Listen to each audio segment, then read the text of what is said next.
नमस्ते दोस्तों, मेरा नाम उमेश है और मैं एक शराबी हूँ। हाय उमेश भाई।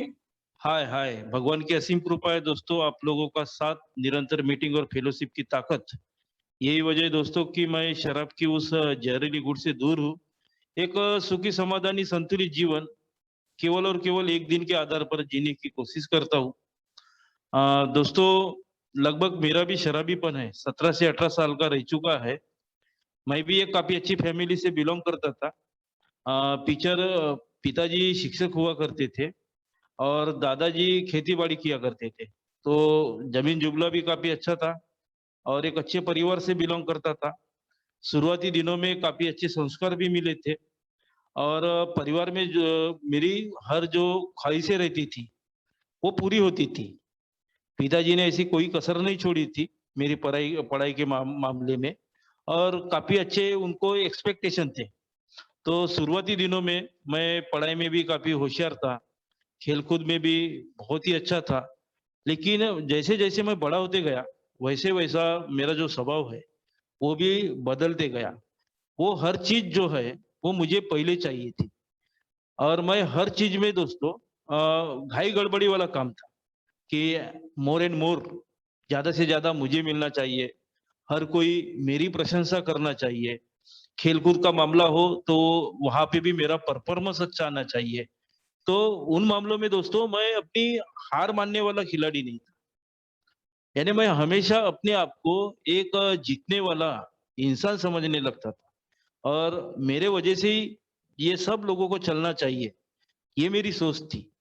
उस सोच के साथ मैं जीते आ रहा था और जैसे-जैसे समय बीतता गया, कुछ दिनों पश्चात मेरे पिताजी का देहांत हो गया और देहांत होने के बाद एक घर का बड़ा लड़का या बड़ा भाई होने के नाते वो रिस्पॉन्सिबिलिटी जो थी, वो सब मेरे ऊपर आई थी। लेकिन जो मेरा स्वभाव जो था कि मैं अपनी ज़िम्मेदारी से पीछे हटने वाला इंसान था। क्योंकि मैं खुद ही दूसरों से एक्सपेक्टेशन ज़्यादा करता था कि मुझे मोर एंड मोर चाहिए और जहाँ पे पिताजी नहीं रहे, तो मैंने एक अपनी रिस्पॉन्सिबिलिटी पूरी करने के बजाय मैंने वहाँ से एक दूसरा रास्ता निकाला कि जिस शहर में मेरे पिताजी का देहांत हुआ है, अब मुझे वहाँ नहीं रहना है और मुझे आगे की पढ़ाई के लिए दूसरे शहर में जाना है। मैं दूसरे शहर गया और वहाँ का जो अट्रैक्शन था, वो अट्रैक्शन अपनी तरफ खींचने लगा। घर से भी काफ़ी अच्छे पैसे मिलते थे, जो मेरे कॉलेज की पढ़ाई होने के बावजूद भी वो काफ़ी पैसा बचता था। तो वो अट्रैक्शन के तहत मैं वो बार में जाना, दोस्तों के साथ शराब पीना, ये बढ़ता गया। शुरुआती के दिनों में मैं काफ़ी अच्छी तरह से ड्रिंक किया करता था, एक प्लान ड्रिंकर की तरह और अपने दोस्तों के साथ हमेशा अच्छी-अच्छी जगहों में जाना, बैठना, एन्जॉय करना, वो शराब का आनंद लेना।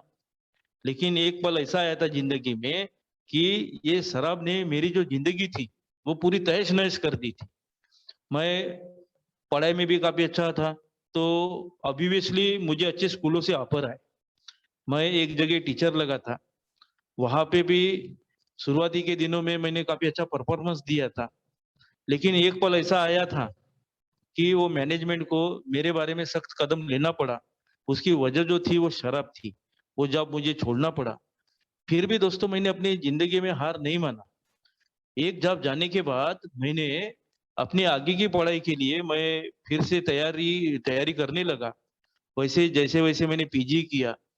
हाँ, 2 सब्जेक्ट में मेरा वो पीजी था। पीजी होने के बाद मुझे अच्छे इंस्टीट्यूशन में जॉब ऑफर हुए, स्कूलों में जॉब ऑफर हुए। लेकिन मेरे शराबियत की वजह से मैं एक भी जॉब को यानी बरकरार नहीं रख पाया था। तो एक ऐसा मोड़ था मेरी ज़िंदगी में कि मैं जहाँ पे काम कर रहा था, अच्छी आमदनी आ रही थी। पैसों का स्रोत अच्छा था, अच्छा नाम था। उस समय परिवार का भी एक्सपेक्टेशन मैं पूरा कर रहा था। जो भी छोटी-छोटी डिमांड होती थी, भाइयों की रहे या बीवी की रहे या किसी की भी रहे, मेरे मित्रों की भी रहे, उन पे मैं हमेशा खरा उतरता था। लेकिन जैसे-जैसे मेरा जो शराब पीना जो बढ़ गया, बोला गया है अल्कोहलिक एनोनिमस में कि ये प्रोग्रेसिव डिसीज़ है। तो ये जो शराबियत जो है, ये जैसे प्रोग्रेस होने लगा, तो ये सब जो चीज़ें हैं, ये मुझसे धीरे-धीरे दूर जाने लगी। शुरुआत के दिनों में तो मैं अच्छे लोगों के साथ शराब पिया करता था, जिसमें समाज के डॉक्टर, इंजीनियर, एमआर, वकील, अच्छे व्यावसायिक हुआ करते थे। उन सब लोगों का मेरा जो कंपनी है वो अच्छा लगता था। हम सब मिलके इवनिंग को बढ़िया बैठते थे, लेकिन एक ऐसा पल आया था कि इन सब लोगों को मेरे वजह से तकलीफें सहन करना पड़ता था। और धीरे-धीरे एक-एक होके इन सब दोस्तों ने मेरा साथ छोड़ दिया।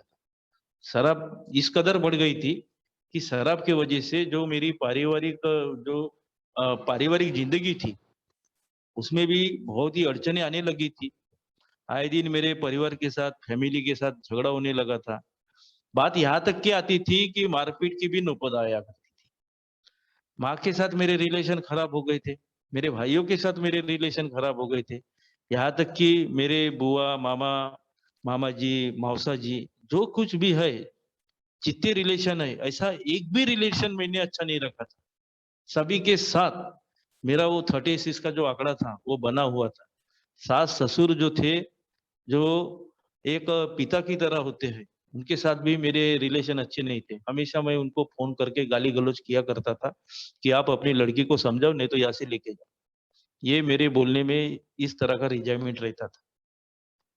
तो एक ऐसे मोड़ आए थे शराब पीने की जी समय कि कभी-कभी मैं अपने आप को सँवारने की कोशिश करता था कि शराब की वज़ह से मैं बहुत ही हताश, निराश, एक पागलपन की अवस्था में आया हूँ। मैं सब कुछ खोने की कगार पे हूँ। तो मैं अपने आप को सुचारू करने के लिए जगह भी बदलने का कोशिश किया।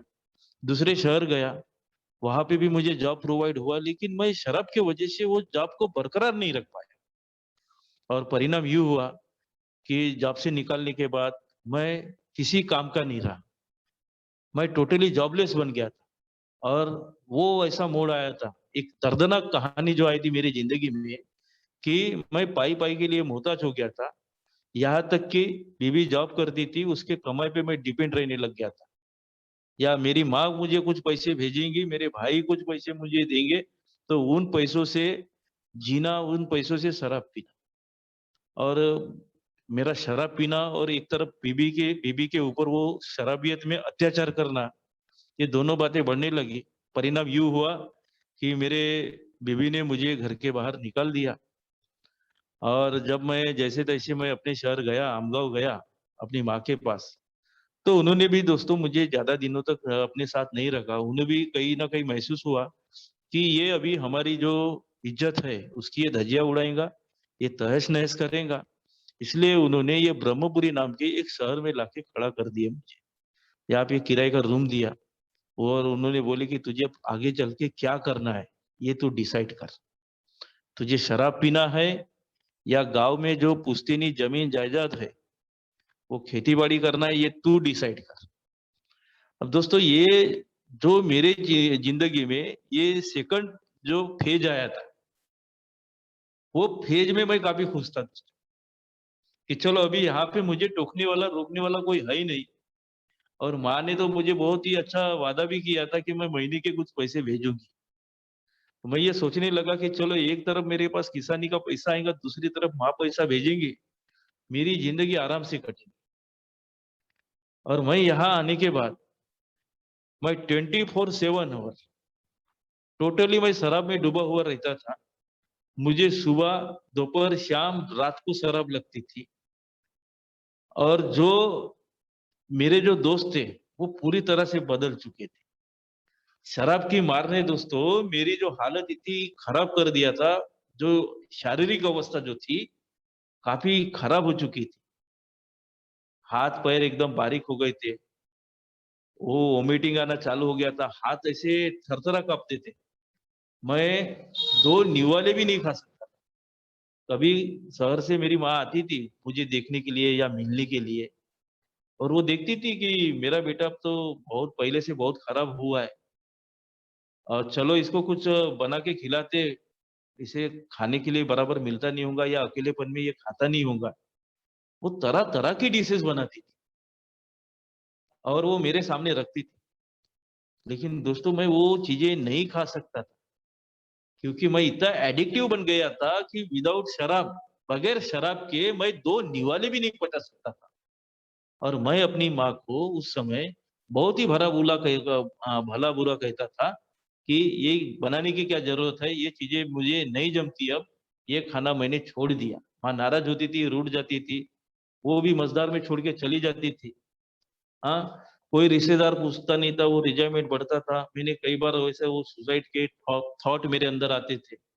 मैं आखिरी तो इतनी पीड़ा हुई थी कि अल्कोहलिक एनोनिमस का अगर मुझे मैसेज नहीं मिलता तो मैं आज शायद जिंदा नहीं होता।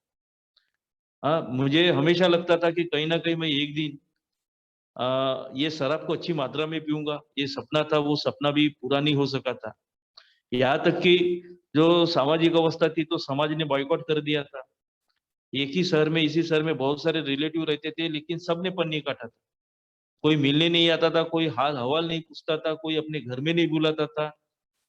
कोई फंक्शन होता था ये शहर में वगैरह, काफ़ी अच्छे लोग जानते थे मुझे, लेकिन कोई पूछता नहीं था। गुमनाम की मैं ज़िंदगी जी रहा था। कहीं पे भी बैठना, कोई भी विचारों में खोया रहना। वो मैं तो बोलना बताना चाहूँगा कि एक ज़माना था अच्छे लोगों के साथ बैठने वाला उमेश, आखिरी इसमें उन ऑटो वाले, रिक्शे वाले, मवाली, गुंड टाइप के जो लोग होते ना, गुंड प्रवृत्ति के आदमी, उन लोगों के साथ उठना-बैठना मेरा चालू हो गया था। उनसे काम करवाना, उनके हाथों से अपनी सेवा करवाना, उनके साथ शराब पीना, उन्हीं की बोली भाषा में बात करना, उन्हीं के जहाँ पे स्टैंड रहता था उसके बाजू में जाके उनके साथ बैठे रहना, उनके साथ गप्पे लड़ाना।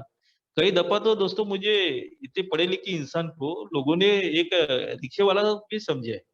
कई लोगों ने मुझे रिक्शे वाला समझा। तो ये मेरी पूरी ऐसी सामाजिक अवस्था इतनी खराब हो गई थी। तो हर फ्रंट मैं खराब करके अल्कोहलिक एनोनिमस में आया था। जैसे-तैसे मैं अल्कोहलिक एनोनिमस का मुझे मैसेज मिला और मैं चलो अभी इतनी जगह तो अपन बहुत बार गए हैं शराब छोड़ने के लिए। अब इस जगह पे जाके देखते हैं। मेरे में सुनने का कोई भी ऐसी क्षमता नहीं थी कि मैं वहाँ पे 1 घंटे का मीटिंग में बैठ सकूँ और खुद को सुन सकूँ। मुझे वोमिटिंग हो रहा था, मीटिंग समझ में नहीं आया, लेकिन जो लोग बोल रहे थे कि आई एम अल्कोहलिक, मैं शराब से दूर हूँ, उनके कपड़े देखता था, उनका रहन-सहन देखता था, तो थोड़ा कहीं न कहीं एक आकर्षण जो था मीटिंग के प्रति, वो मुझे आने लगा। धीरे-धीरे वो आकर्षण बन रहा था। मीटिंग समझ में नहीं आया, लेकिन उस समय एक 1-2 सभासद मेरे पास आए। बहुत ही प्यार से उन्होंने मेरे पीठ पे हाथ थपथपाए और उन्होंने बोले, मुझे आज भी वो शब्द याद है कि उमेश तुम अकेले नहीं हो, हम तुम्हारे साथ हैं। हाँ, आप इस अवस्था में आए हो, उसी अवस्था में हम भी एक बार आए थे। हम यहाँ पर आके हमारा जीवन बदल गया, आपका भी जीवन यहाँ पे आने के बाद बदल जाएगा। आपकी जो मुख्य समस्या शराब पीने की है, वो भी समस्या से आपको निजात मिलेगी। अब इतने प्यार से मेरे साथ किसी ने बर्ताव नहीं किया था या बात नहीं किया था। आखिरी के शराबियतपन में मेरी माँ ने, मेरे भाइयों ने यहाँ तक कि बोल बोल दिए थे कि तू मर गया तो भी बहुत अच्छा है। हम तेरी बीबी का और तेरी लड़की का ख्याल हम रख लेंगे, या तेरी हिस्से की जो प्रॉपर्टी है वो हम उनको दे देंगे, उससे उनका यानी घर चल जाएगा, उससे वो अपनी जिंदगी जी सकेंगे। यहाँ तक कि ये बात बोले थे। ये पहले आदमी थे अल्कोहलिक एनोनिमस के मीटिंग वाले जिन्होंने मुझे इस तरह का प्यार दिया। और ये प्यार जो था कहीं ना कहीं दोस्तों मुझे अट्रैक्ट करने लगा। एक सभासद ने ऐसा बोला था कि तेरा जो गया है।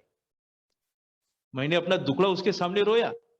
यार बोला, मैं अल्कोहलिक एनोनिमस में आया, मैं तो सब कुछ यहाँ पे तहस नहस करके आया हूँ। मेरा प्रॉपर्टी गया है, 2-3 प्लाट मेरे को बेचना पड़ा है। मेरी शारीरिक अवस्था खराब हो गई। मैं अच्छे कॉलेजों में लेक्चरर था, स्कूलों में था, एक नागपुर में एक नामचीन इंस्टीट्यूट में पढ़ाता था। सबने मुझे बेदखल कर दिए। अब क्या ये चीजें मुझे क्या वापस मिलने वाली है क्या?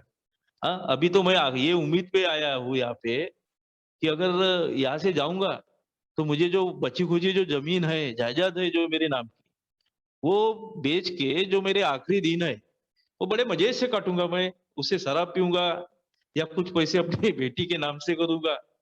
ये मेरी सोच बन गई थी। तो मैं शराब छोड़ने के बिल्कुल ही मूड में नहीं था।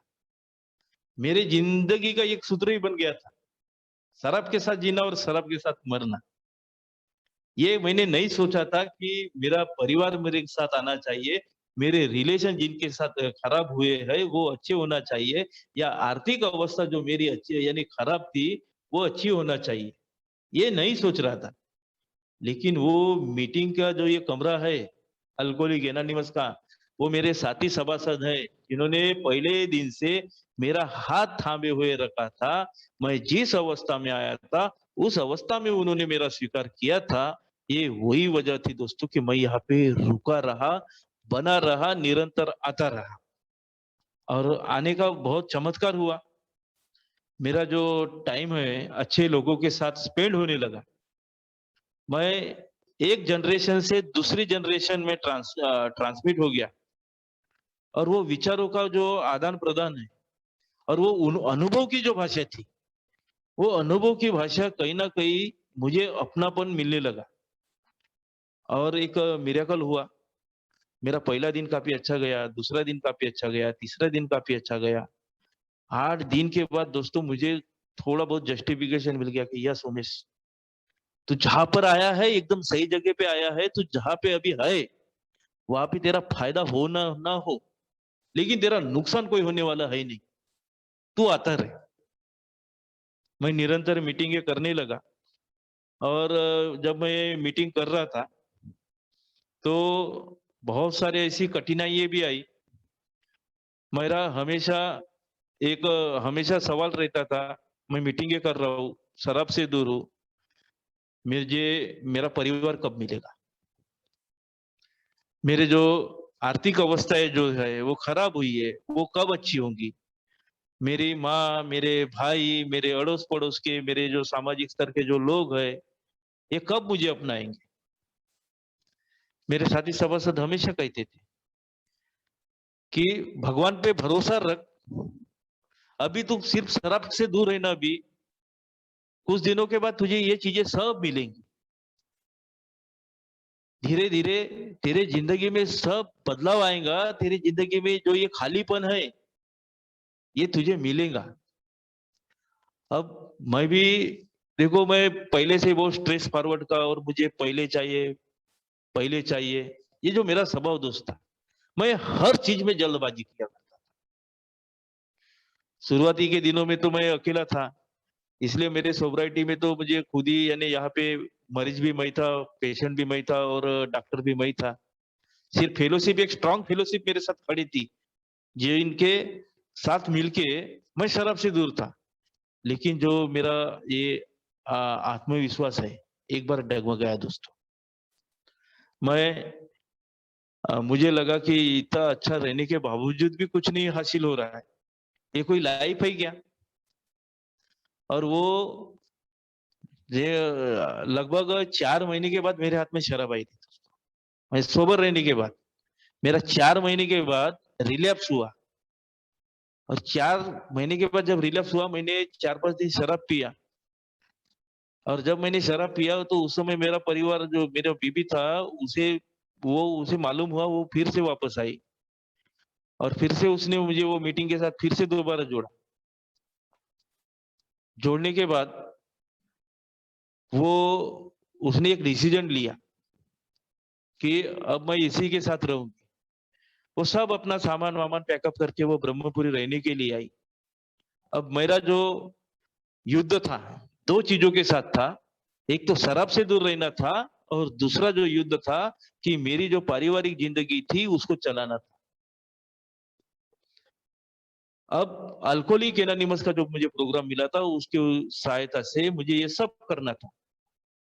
लेकिन मेरे जीवन में बहुत सारे ऐसे सवाल थे, मन में काफी भ्रम और डर था कि जो मेरी ये आर्थिक अस्त व्यस्तता हुई है, जो मेरा मनी मैनेजमेंट बिगड़ा हुआ है, जो व्यवसायिक क्षेत्र में मैं कमजोर हूँ, क्योंकि कुछ नहीं बचा था, क्या मैं इसमें से उबर पाऊंगा क्या?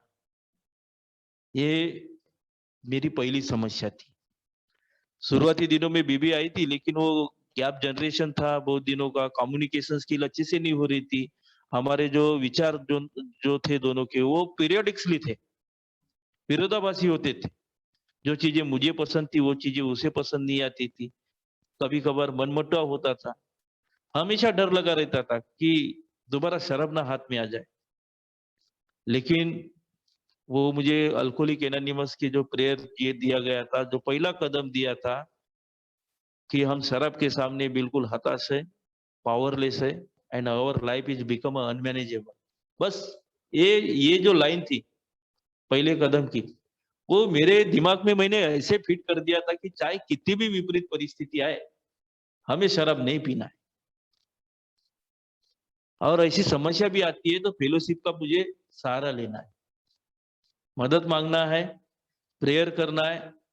ऐसे बहुत मौके आए थे, लेकिन इन तकलीफों से भी मैंने ये एक अच्छा रास्ता निकाला।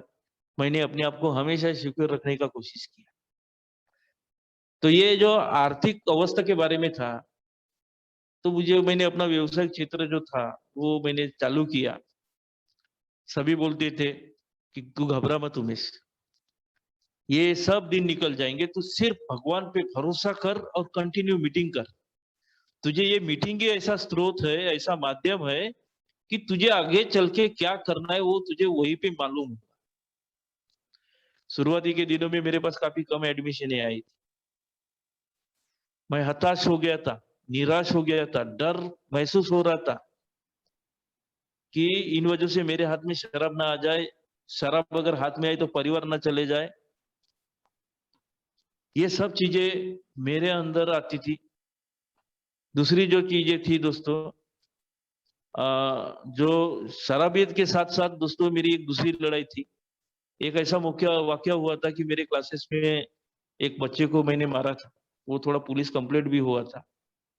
उस समय भी दोस्तों मुझे डर सताने लगा था कि इसमें से कुछ रास्ता निकल सकता है क्या। भगवान उस समय भी मेरे सभासद ने बोले कि घबराए मत, ये समय जो है बोले भगवान तेरी परीक्षा ले रहा है। उस समय मेरा सोब्राइटी 9 महीने का था। भगवान तेरी परीक्षा ले रहा है। जब सोब्राइटी जैसे जैसे आगे बढ़ती है तो हमें उस परीक्षा से गुजरना पड़ता है। तब दोस्तों मुझे कहीं ना कहीं रियलाइज हुआ कि हम हमेशा मीटिंग में बोलते हैं कि भगवान की असीम कृपा से मैं शराब से दूर हूं। तो उस समय दोस्तों ये शब्द का जो सार है मुझे उस समय पता चला कि हम जो बोलते हैं कि भगवान की कृपा से, तो भगवान उसी आदमी पे कृपा करता है जो रिग्रेस्ट ऑनेस्टली ये कार्यक्रम अपनाता है। उस समय मैंने सोचा कि चाहे कितनी भी विपरीत परिस्थिति आए, मुझे शराब नहीं पीना है। My first priority to become a sobriety, maintain a sobriety. इसी चीज की तरफ मैंने ध्यान दिया। आज अगर मुझे पुलिस स्टेशन में जाना पड़े या रात एक दो रात भी गुजारनी पड़े, तो भी मुझे शराब नहीं पीना है। और मैं प्रेयर करता रहा और मेरे सभासद साथी सभासदों ने मेरा अच्छा साथ दिए और वो जो इतना बड़ा जो मामला था वो झट से सॉल्व हो गया। मेरे बहुत सारी ऐसी समस्याएं थी, मुझे हमेशा डर लगा रहता था कि लेनदारों के बहुत सारे पैसे थे। Within a period of 1 year sobriety मैं हमेशा सोचता था कि इतने सारे लोगों के पैसे है, फोन आ रहे हैं, कैसे किया जाए। लेकिन ये अल्कोहलिक एनोनिमस का प्रोग्राम था कि ये दिन भी निकल जाएंगे, इस स्लोगन के तहत मैंने जो अपना संयम जो था वो संयम बरकरार रखा और उस पे रिगरेस्ट ऑनेस्टली काम करना चालू किया।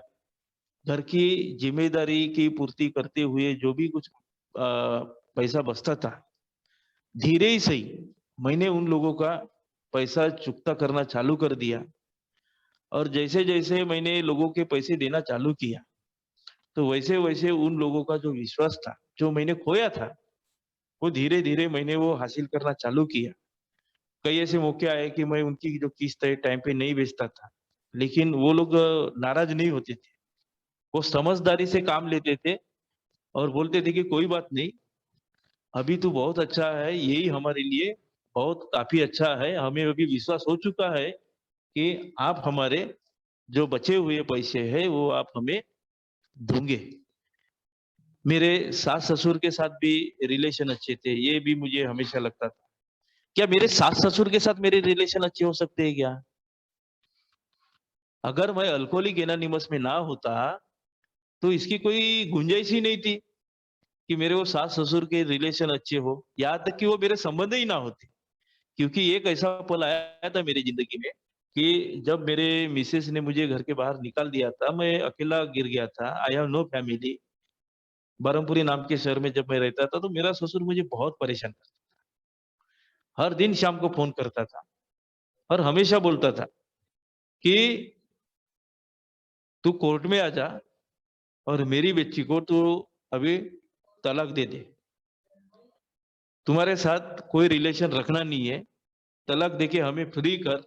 मैं अपनी बेटी की दूसरी जगह शादी करना चाहता हूँ।" ये उसकी सोच थी, वो बार-बार परेशान करता। मैं उसको टालम-टोल जवाब देता था या शराब पी के उस समय उसको गाली दिया करता था, मेरे शराबियतपन में। लेकिन अल्कोहलिक एनोनिमस में आने के बाद मैंने जो नम्रता जो थी, नम्रता पे प्रैक्टिस किया। बीवी आने के बाद भी वो जो ससुर था, उसको भरोसा नहीं था, मैं उसका भरोसा हासिल नहीं किया था। वो हमेशा उसको अपनी बेटी को वो पूछता रहता था, "ये बराबर रहता है क्या नहीं? ये अगर कुछ प्रॉब्लम होंगी तो हमें बताना।" और उस समय मुझे ये डर सता रहा था डर सता रहता था कि क्या मेरे इसके साथ रिलेशन अच्छे होंगे? लेकिन आए दिन मेरे काफ़ी कुछ रिलेशन जो है मेरे ससुराल के साथ, ये काफ़ी अच्छे हुए। ये केवल और केवल अल्कोहलिक एनोनिमस के दिन। मैं जो डाउट लेके था मैं कि ये दिन मेरा निकलेगा क्या? कभी मेरे को ये लोग अपनाएँगे क्या? आज वो जो मान, सम्मान जो उसको जिसका मैं हकदार बिल्कुल ही नहीं हूँ, लेकिन आज वो मिल रहा है, तो ये केवल और केवल अल्कोहलिक एनोनिमस की वजह से। एक ऐसा मौका था अपनी ज़िंदगी में, मैं अपनी जो बेटी थी मेरी, एक ही बेटी, one and one only daughter, मैंने जब वो पैदा हुई थी तो उसकी काफ़ी खुशियाँ मनाया था, क्योंकि हम 4 भाइयों में एक भी बहन नहीं है हमें। मामा के यहाँ भी कोई बहन नहीं है, मौसी के यहाँ भी कोई बहन नहीं है। जब लड़की पैदा हुई तो उसका स्वागत जो थे, हमने काफ़ी धूमधाम से मनाया था। उसका ग्रैंड बर्थडे भी किए थे हमने। हाँ, लेकिन आर्थिक हतबलता की वजह से मैं अपनी बेटी की तरफ ध्यान नहीं रख पाता था। मैं उसकी छोटी-छोटी ज़रूरतें पूरी नहीं कर पाता था, उससे प्यार से बात नहीं कर पाता था, उसके स्कूलों की फीस बराबर नहीं भरता था, माँ से पैसे उसके स्कूल के नाम से पैसे लेता था। यहाँ तक कि उसकी तबीयत खराब होने के बाद भी मैं अपनी शराबियत में इतना डूबा रहता था कि उसकी तरफ ध्यान नहीं देता था। उसका जो बचपन था, वो मैंने टोटली खराब कर दिया था। मेरी बच्ची डरी-डरी, सहमी-सहमी रहती थी। अल्कोहलिक एनोनिमस में आने के बाद भी मेरे ज़हन में ये था, क्या मेरे रिलेशन जो है, मेरी बेटी मेरे पास आएँगे अच्छे से? क्या मेरे रिलेशन सुधर सकते हैं? ये अल्कोहलिक एनोनिमस का प्रोग्राम था कि ये सब मेरे जो रिलेशन थे, मेरी बेटी के साथ, मेरी बीवी के साथ, यहाँ तक कि मेरे भाइयों के साथ, कुछ हद तक रिलेशन है। ऐसा नहीं बोलूँगा कि मैं मेरे पूरी तरह से रिलेशन अच्छे हुए हैं। 1-2 भाई अभी भी मेरे से कुछ मनमुटाव है, लेकिन मैंने उनके बारे में कोई रिजाइमेंट नहीं रखा है। मैंने कुछ जो चीज़ें हैं अपनी तौर पे साफ-साफ उन्हें बताया हूँ। आज भी मैं अपनी जो पारिवारिक जो ज़िम्मेदारी है, वो पूरी करने की कोशिश करता हूँ। आज ये जो मुझे लाइफ़ मिला है, मैं बताना चाहूँगा कि अगर अल्कोहलिक एनोनिमस ना होता, तो मैं शायद ज़िंदा ना होता। आज जो मेरी फिज़िकल अवस्था मैंने जो बताया था शुरुआती में, आज वैसी बिल्कुल नहीं है। आज एक अच्छा शरीर है, अच्छा स्वास्थ्य है। आज आर्थिक अवस्था पे अगर बात की जाए, तो वो भी काफ़ी ठीक-ठाक है। 2 साल का पैंडेमिक पीरियड होने के बावजूद हमारे एजुकेशनल इंस्टीट्यूशन में बहुत सारे ऐसे प्रॉब्लम आए थे। लेकिन मेरी ज़िंदगी में अल्कोहलिक एनोनिमस होने की वजह से मैं इस समस्या से भी कोसों दूर रहा।